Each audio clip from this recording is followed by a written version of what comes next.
content de vous retrouver aujourd'hui en vue de vous présenter une nouvelle sortie d'Étendard, le rendez-vous de l'art et de la culture avec moi. Il faut dire que Étendard, c'est aussi une série de podcasts visant à démocratiser la culture. Cette culture qu'on traite de culture savante, de la rendre beaucoup plus accessible à tout le monde. C'est aussi une série de rencontres, de discussions avec les scientifiques, les professionnels comme les amateurs évoluant dans le monde de l'art ou des arts à la manière de Oral Saül Baker, le tenant de la sociologie de l'école de Chicago. Là, je parle de la sociologie américaine. Aujourd'hui, notre invité, c'est Agathe Rocher, avec qui on va parler de la femme dans le milieu de la musique en France. Agathe Rocher, vous êtes à présent doctorante en sociologie. Autrement dit, vous êtes spécialiste de la sociologie du genre et des pratiques culturelles. Et du coup, vous travaillez sur la question de la mixité. Vous essayez de comprendre la question de comment les femmes se regroupent pour former, ou du moins c'est pour faire de la musique. Ah bon, c'est un plaisir de vous accueillir sur le plateau d'Étendard aujourd'hui pour parler un peu de la musique et pour parler un peu de cette problématique, la problématique du genre. Bonjour Agathe. Bonjour Forestal, merci de me recevoir. Du coup, vous avez entendu la présentation, il n'y a pas une chose à rajouter? Non, je pense que ça a été plus ou moins bien résumé. Effectivement, je suis récemment doctorante du coup, mais j'ai travaillé depuis le début de mon parcours universitaire, effectivement, sur des problématiques liées au genre et liées aux pratiques culturelles, et notamment à la place des femmes dans ces milieux-là. D'accord. Que ce soit parfois le cinéma, mais essentiellement la musique qui a été l'objet de mon étude pendant 2 ans, effectivement, pendant mon master. D'accord. Puisqu'on parle de la musique, quelle est votre acception de la musique, déjà? Effectivement, la musique, pour tout le monde, on va penser à ce qu'on écoute, en fait, à l'œuvre musicale. D'accord. Nous, en sociologie, on va peut-être pas trop se pencher sur le musical. La musique en soi, c'est pas quelque chose qui nous intéresse, c'est tout ce qu'il va y avoir derrière. Et du coup, ce qu'il faut comprendre, c'est que l'œuvre musicale, elle est le produit, effectivement, vous citiez Howard Baker, et effectivement, les mondes de la musique, c'est une définition qui est assez parlante, parce que du coup, on arrive à comprendre comment l'œuvre musicale, elle est le produit d'opérations complexes, qui sont coordonnées par une multitude d'acteurs et d'actrices, et qui vont former, du coup, ces mondes de la musique. Et à partir de ce moment-là, en fait, on va comprendre comment, en sociologie, nous, on va s'intéresser à comprendre non pas l'œuvre musicale en soi, mais plutôt les rapports de force qui peuvent se créer au sein des mondes de la musique, mais aussi, du coup, qui sont les acteurs et qui sont les actrices qui composent ces mondes de la musique, et puis aussi les pratiques musicales, quelles sont-elles et à quoi elles servent, quoi. D'accord. Là, vous parlez d'Oral Saül Baker, comme tout à l'heure, j'ai évoqué la sociologie américaine. La seule différence, c'est que Baker aussi était un musicien de jazz. Ma question, c'est, en tant que sociologue, et comment êtes-vous arrivé à travailler sur la musique, Agathe? En fait, c'est assez simple. Je travaillais un peu déjà, comme je l'avais dit, à la base, j'avais travaillé sur le cinéma et sur les femmes, les rôles de femmes au cinéma. Je voulais en fait continuer à travailler sur ces problématiques-là. Et en fait, c'est parti d'une question qui est très générale, et qui est pourquoi... moi, étant très mélomane, j'ai toujours écouté beaucoup de musique. Quand j'étais petite, j'écoutais beaucoup de musique rock, etc. Okay. Et je me suis posé la question de pourquoi en fait tous les groupes les plus mythiques que j'écoute ne sont composés que d'hommes. Et en fait, de cette question d'ordre ultra général, après on resserre un peu son objet de recherche, et j'en suis arrivée effectivement à travailler sur plus ou moins les stratégies d'intégration des femmes dans les mondes de la musique dans la région lyonnaise. Mais en resserrant, effectivement, en se documentant avec des statistiques, etc., etc. D'accord. C'est-à-dire que votre regard, c'est que vous trouvez qu'il y a si peu de femmes dans le milieu, c'est ça? En fait, c'est bien ça votre regard. Alors, c'est pas que mon regard, parce que du coup, c'est le regard... c'est quelque chose qui est prouvé. Hein. D'ailleurs, quand on se penche, le ministère de la Culture sort depuis quelques années maintenant des statistiques tous les ans. C'est des formes de rapports en fait qui s'appellent l'Observatoire de l'égalité femmes-hommes dans les métiers de la culture et de la communication. Et effectivement, on se rend compte que les milieux de la musique, c'est les milieux les plus discriminatoires, ou en tout cas, on observe le plus d'inégalités. Ok.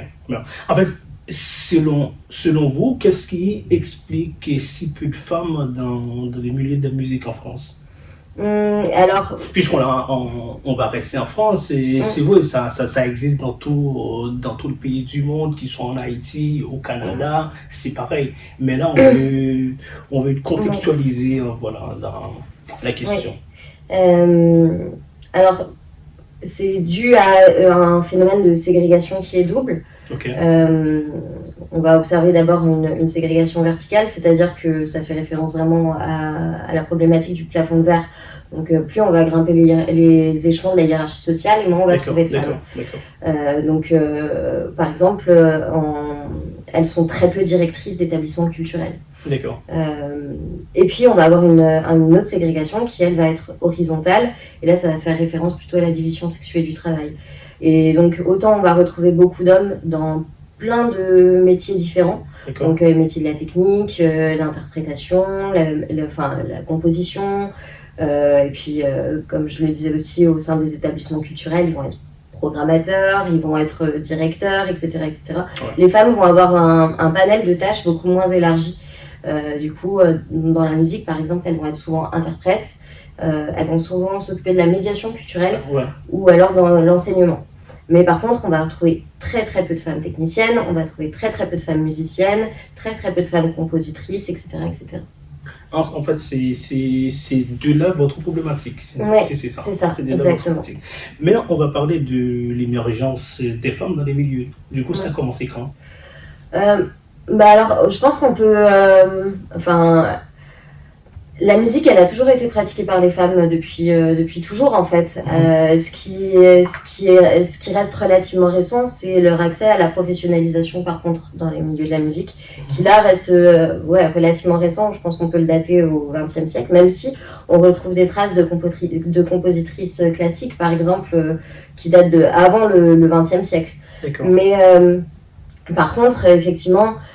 L'accès à la professionnalisation, on en voit de plus en plus depuis deuxième moitié du XXe siècle, même s'il y en avait avant, hein, comme je le dis. Et ce phénomène-là, donc, il devient de plus en plus récurrent, en fait. On voit de plus en plus de femmes, effectivement, qui accèdent à la professionnalisation, etc. Mais elles restent quand même très minoritaires.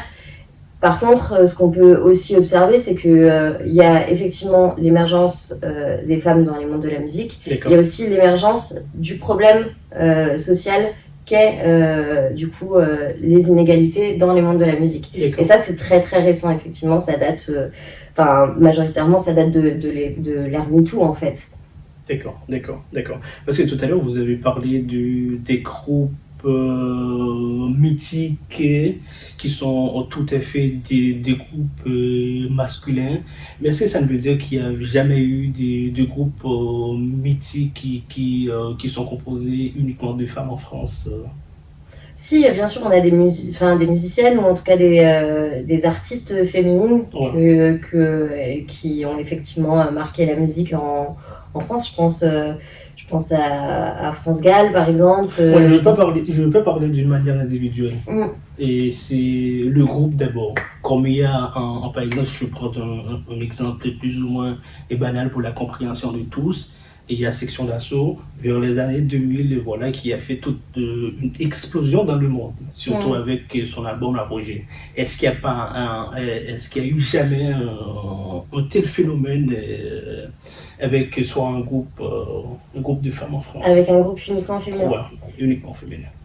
Pas dans mon souvenir. Après, peut-être que j'oublie quelque chose, hein, D'accord. mais en tout cas, des groupes comme, je sais pas, enfin des groupes mythiques dans les années 90, je pense peut-être à Téléphone ou à Noir Désir, tout ce genre de groupes qui ont eu où il y a eu un essor très très marquant, quoi, où Ok.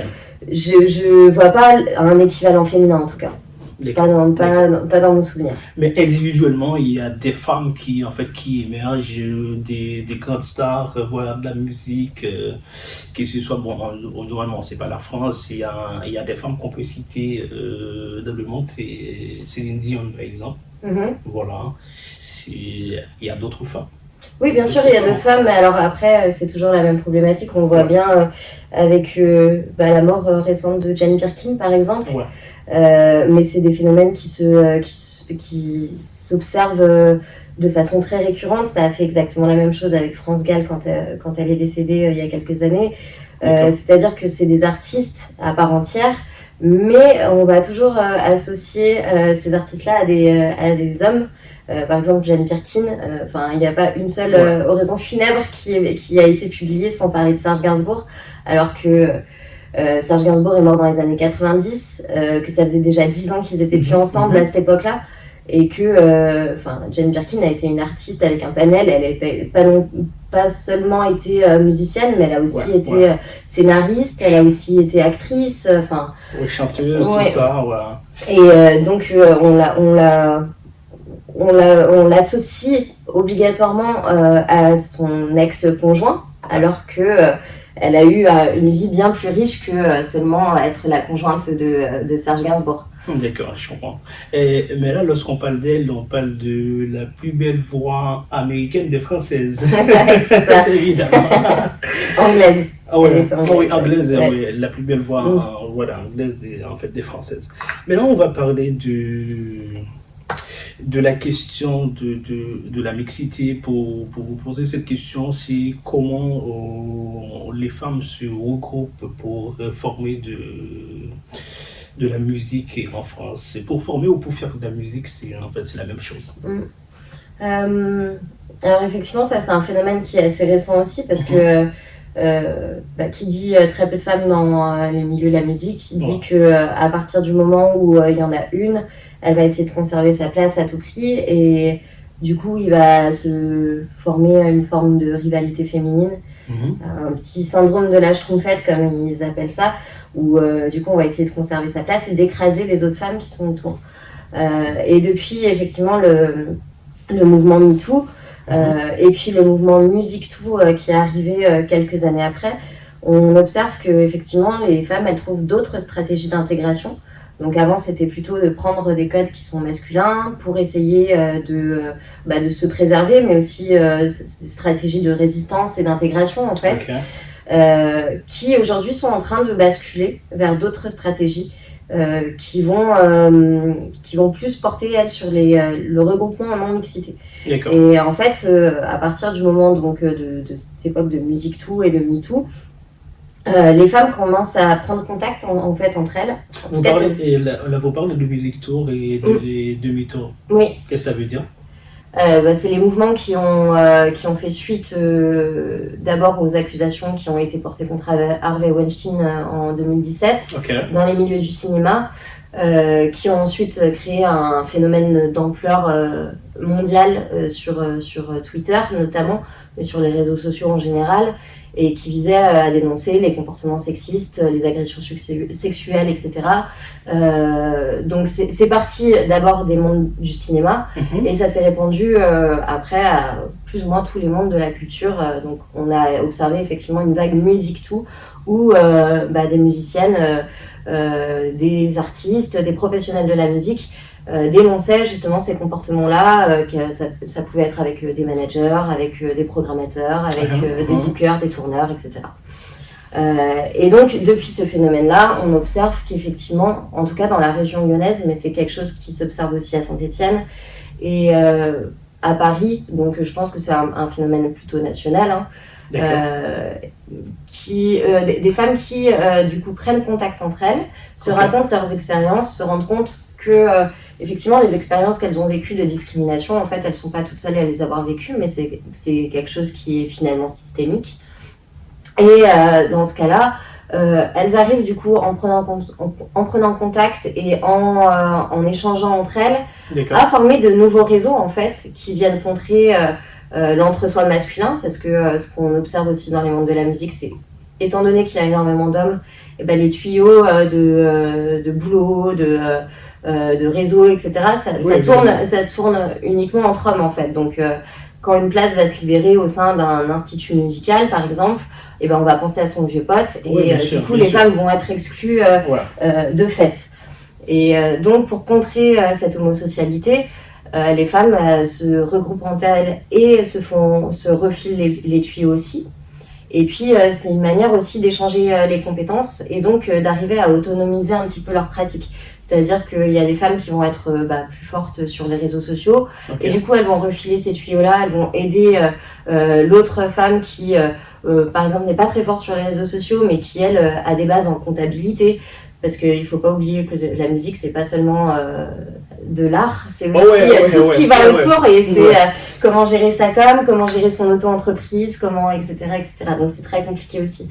Mais ça va permettre aussi, au niveau de la production musicale, de s'autonomiser parce qu'il y a très peu de femmes productrices et que du coup, elles ont souvent tendance à aller faire appel à des hommes qui vont...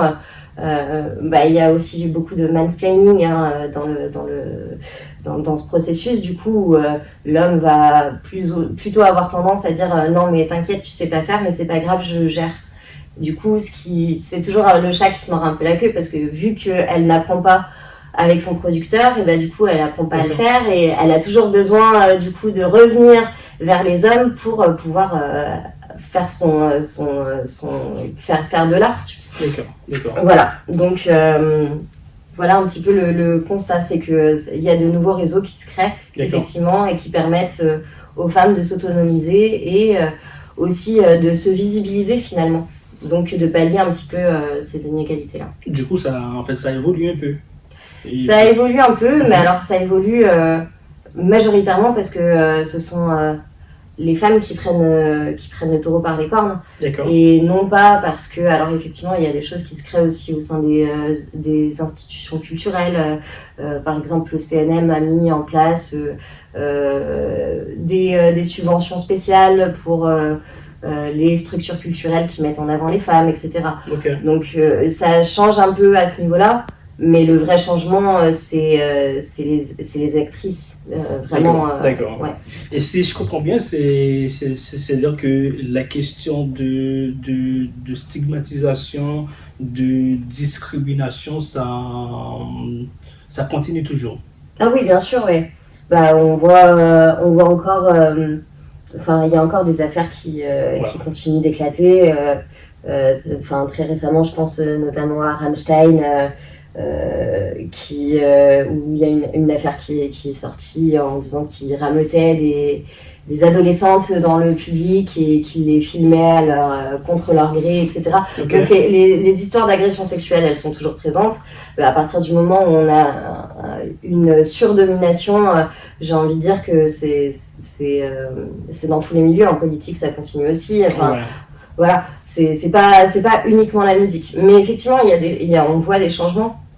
C'est un peu à pas de fourmi quand même, mais en tout cas, oui, il y a quelques changements. Mais le constat général, ça reste que c'est un milieu très inégalitaire encore aujourd'hui. Je vais vous poser la question comment faire pour pallier à ce problème. Mais juste avant, j'aimerais vous demander, est-ce qu'on peut considérer ça comme étant un problème public, par exemple? Ah oui, c'est cette question dont vous touchez. Ah oui, c'est largement un problème public, c'est reconnu comme un problème public. Ça n'était pas il y a quelques années. Et je pense que du coup la mobilisation qu'il y a eu après MeToo a fait émerger ce problème public qui n'en était pas un parce qu'à partir du moment où du coup c'est pas affiché sur la place publique, on se dit qu'il n'y a pas c'est pas un problème. Mais à partir du moment où effectivement il y a des mouvements de contestation qui commencent à se créer, là ça devient un problème public. Et là en l'occurrence on sait que c'est un problème public parce que Parce qu'on en parle, parce que les médias en parlent, parce que les femmes dans ce milieu-là, elles en parlent aussi, et parce que surtout, on essaye de trouver des solutions pour pallier à ces inégalités. D'accord. La question, c'est comment pallier à ces inégalités. Alors ça, pour le coup, j'aurais pas franchement la réponse, mais on a en tout cas des pistes de solutions en tout cas. Ouais. Le premier, c'est effectivement la non-mixité. Je trouve que la non-mixité, elle est essentielle pour pallier ce genre de choses-là et pour essayer de créer des espaces safe en fait pour les femmes, sécurisants, des espaces neutres dans lesquels elles subissent pas la domination masculine de ce milieu qui est majoritairement masculin. Donc là, la non-mixité, elle est essentielle.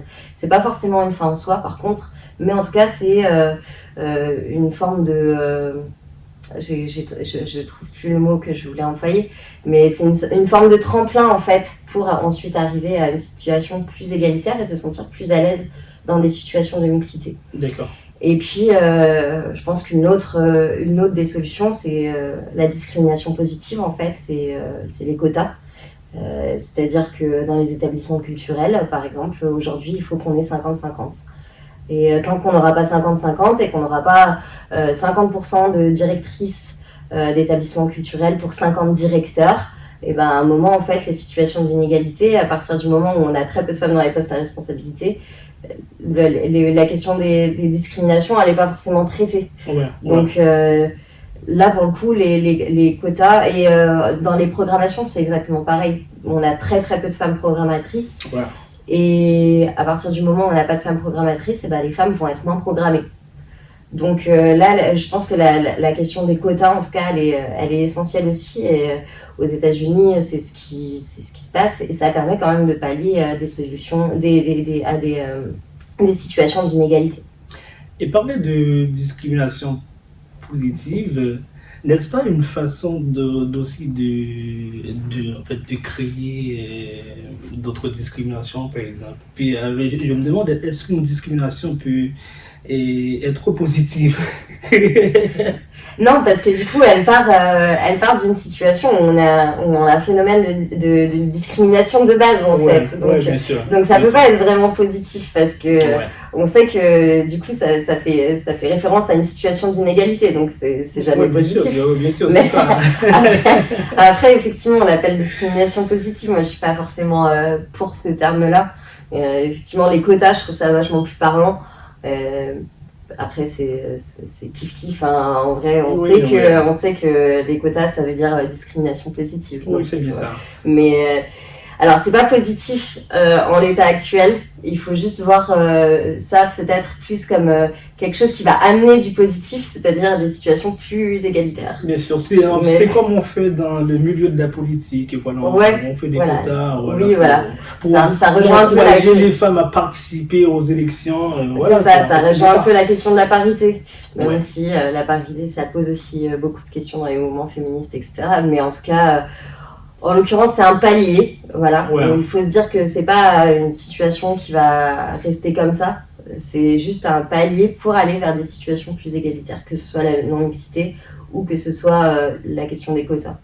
La façon dont vous répondez à la question, et comme sociologue, me fait penser à Pierre Bourdieu. Et lorsqu'on pose à Pierre Bourdieu la question, c'est à quoi sert la sociologie? Il a dit, si la sociologie a un but, ce serait plutôt de donner des armes que de donner des réponses. Et c'est ce que vous faites, madame la sociologie. Sociologie est un sport de combat. Évidemment. En tout cas, je pense qu'on a abordé la quasi-totalité de la thématique, bien sûr. Je ne sais pas si vous avez une autre chose à dire, ou du moins à nous raconter, voilà, je suis prêt. Hein. Non, il me semble pas. Je pense qu'on a quand même bien fait le tour de la question. On a un temps assez record. Je trouve que c'est bien résumé en tout cas. Donc, oui, bien sûr.